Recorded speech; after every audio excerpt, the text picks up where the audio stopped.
சென்னையில் சில இடங்களில் மிதமான மழை பெய்து வருகிறது. தமிழ்நாட்டில் வரும் 18ஆம் தேதி முதல் 20ஆம் தேதி வரை மிக கனமழைக்கு வாய்ப்பு உள்ளதாக இந்திய வானிலை ஆய்வு மையம் எச்சரிக்கை விடுத்திருக்கிறது. கன முதல் மிக கனமழை வரை பெய்ய வாய்ப்பிருப்பதாக வானிலை ஆய்வு மையம் தெரிவித்துள்ளது. அண்மை செய்தியாக பார்த்து கொண்டிருக்கிறோம்.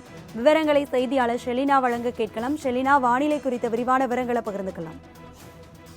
தென்மேற்கு வங்கக்கடல் மற்றும் அதனை ஒட்டியிருக்கக்கூடிய கடலோர பகுதிகளில் வளிமண்டல கீழடுக்கு சுழற்சி என்பது நிலவுகிறது.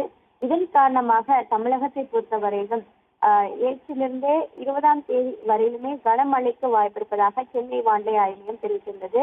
இந்த நிலையில் தற்பொழுது தமிழ்நாட்டில் வரும் 18ஆம் தேதியிலிருந்து 20ஆம் தேதி வரையிலும் கனமழை முதல் மிக கனமழைக்கு வாய்ப்பிருப்பதாக இந்திய வானிலை ஆய்வு மையம் தெரிவித்திருக்கிறது.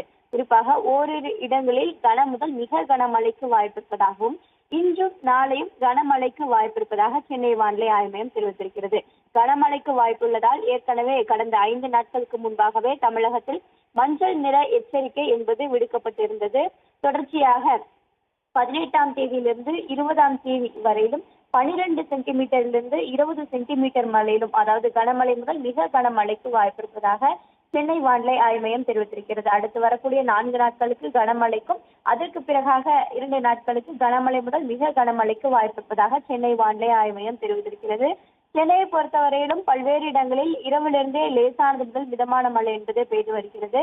அடுத்து வரக்கூடிய 3 மணி நேரத்தை பொறுத்தவரையிலும் சென்னை, திருவள்ளூர் உட்பட 13 மாவட்டங்களுக்கு லேசானது முதல் மிதமான மழைக்கும் மஞ்சள் நிற எச்சரிக்கையும் ஆய்வு மையம் விடுத்திருக்கிறது. குறிப்பாக பார்த்தோம் என்றால் தொடர்ச்சியாக அடுத்து வரக்கூடிய 7 தினங்களிலும் கனமழை முதல் மிக கனமழைக்கும், ஓரிரு இடங்களுக்கு கனமழைக்கு வாய்ப்பிருப்பதாக சென்னை வானிலை ஆய்வு மையம் தெரிவித்திருக்கிறது. விவரங்களுக்கு நன்றி ஷெலினா.